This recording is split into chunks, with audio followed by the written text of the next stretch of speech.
Hola, bienvenidos al segundo vídeo del capítulo 2 en el que vamos a hablar de la velocidad instantánea.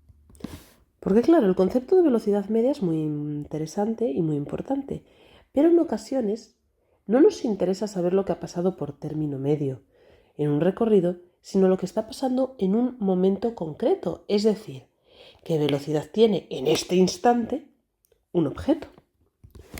Y como para definir correctamente un movimiento vamos a necesitar saber qué velocidad tiene en cualquier instante, vamos a definir el concepto de velocidad instantánea.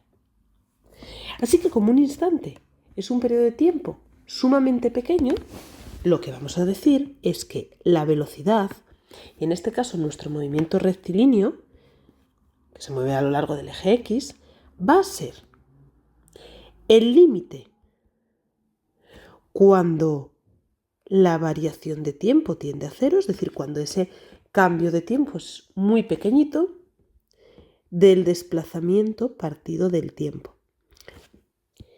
Y esto, pensado desde el cálculo diferencial, llevar al límite una variación respecto a una variación que va a tender a cero, no es más que la derivada del espacio respecto del tiempo.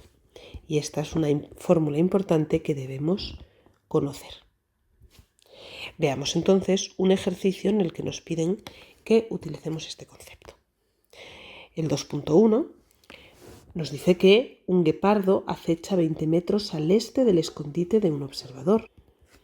De tal forma que si empezamos a dibujar, nosotros tendremos al observador en la posición 0 y al guepardo posición de 20 metros. Aquí está el guepardo. En el tiempo t igual a 0, el guepardo ataca a un antílope y empieza a correr en línea recta. Durante los primeros 2 segundos del ataque, la coordenada del guepardo varía con el tiempo según la ecuación x igual a 20, empezó en 20, más 5 por t cuadrado. Y nos pide que obtengamos en primer lugar el desplazamiento del guepardo en el segundo 1 y 2.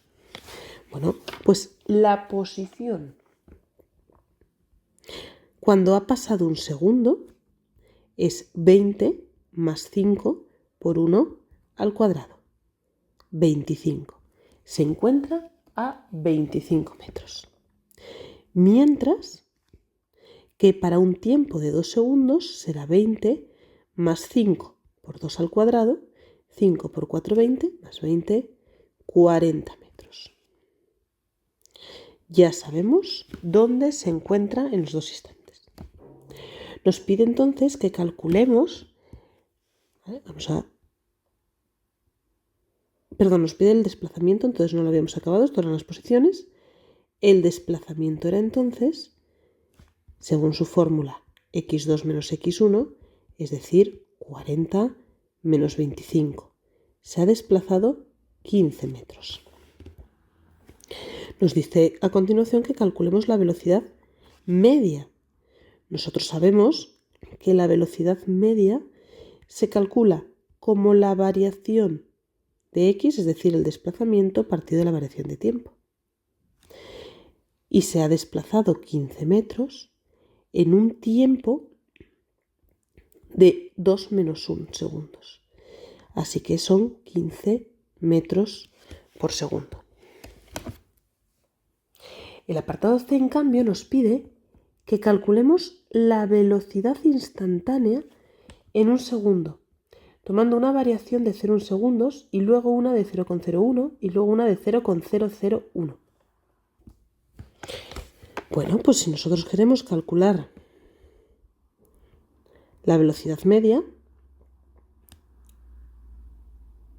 para un segundo y tomando una variación de 0,1, necesitaremos calcular la posición x en 1 con 0,1, no, perdón, estamos aquí, 1 con 1 segundos.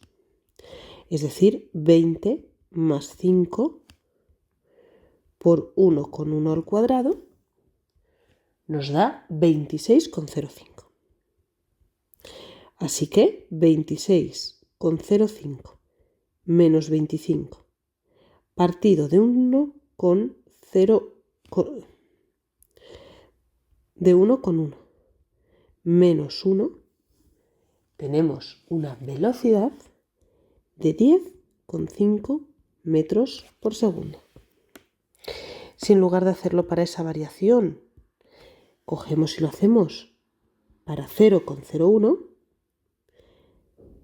la velocidad media la calcularemos utilizando el tiempo, el espacio recorrido para 1,01, que es 20 más 5 por 1,01 al cuadrado.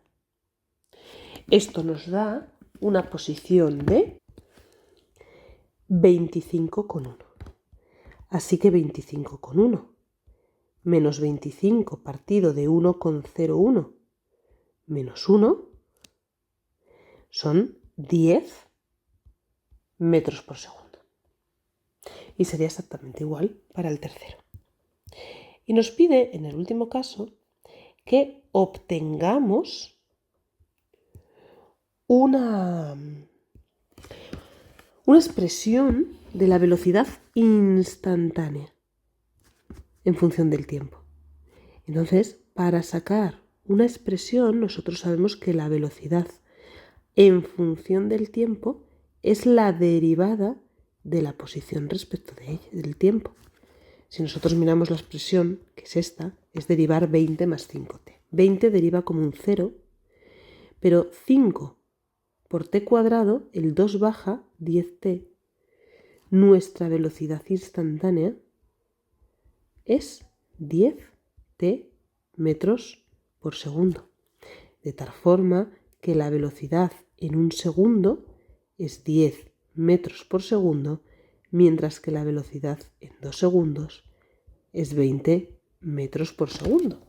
Y esto es lo que habíamos obtenido, esos 10 metros ya los estábamos obteniendo cuando calculábamos la velocidad instantánea en 1 utilizando intervalos. Por último, vamos a comentar cómo obtenemos la velocidad desde una gráfica que me marque el espacio y el tiempo. Es decir, si nosotros tenemos una gráfica donde a lo largo del tiempo describimos el espacio utilizando una función que podrá ser de muchos tipos, pero por ejemplo en nuestro caso vamos a hacer esta. Si nosotros veníamos trabajando entre dos puntos en un tiempo 1, el primero estaba en x1, y ese mismo móvil en un tiempo 2 se encuentra en un punto x2, lo que nosotros sabemos es que podemos calcular esta velocidad media utilizando ese intervalo. Entonces, tomando dos puntos, podríamos decir que la velocidad media es la variación de posiciones entre la variación de tiempos.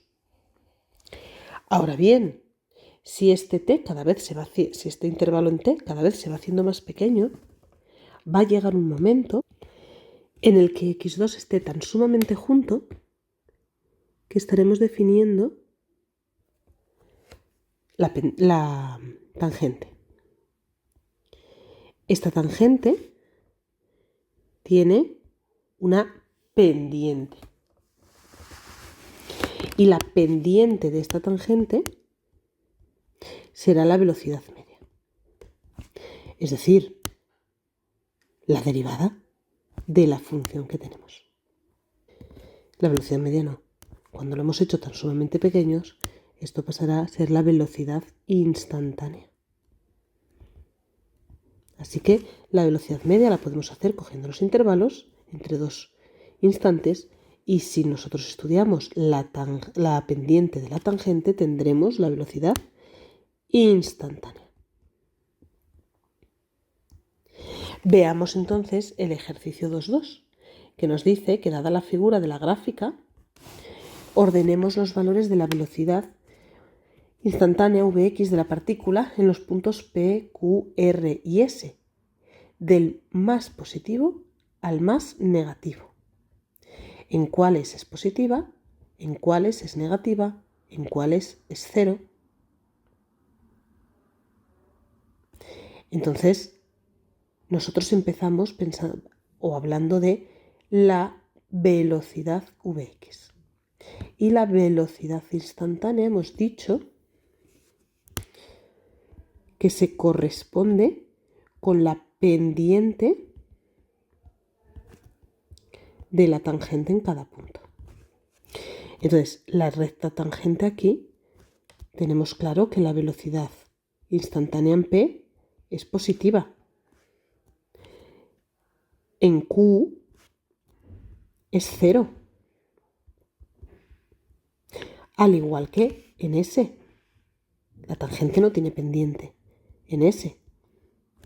En R, en cambio, baja la recta tangente, por lo tanto, tiene un valor de la pendiente negativo y, por tanto, una velocidad instantánea negativa. Entonces, si nos pide que los ordenemos del más positivo al más negativo, nos damos cuenta que diremos que Vx en P es mayor que Vx en Q, que es exactamente igual que Vx en S, que a su vez son mayores que Vx en R. Si nos pregunta en qué puntos es negativa, está claro que es en P, y en cuáles es negativa, en R. Será cero entonces en Q y S. Por último, el apartado E nos pide que los ordenemos en función de la rapidez. Y recordemos que la rapidez no tiene signo, ya no depende de en qué dirección vamos. Por lo que tanto aquí nos interesa el valor absoluto de la pendiente.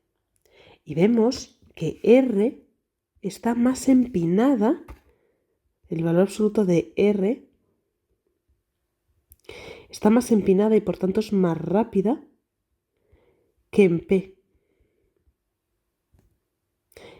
que es más rápida a su vez que Q y S, que están parados.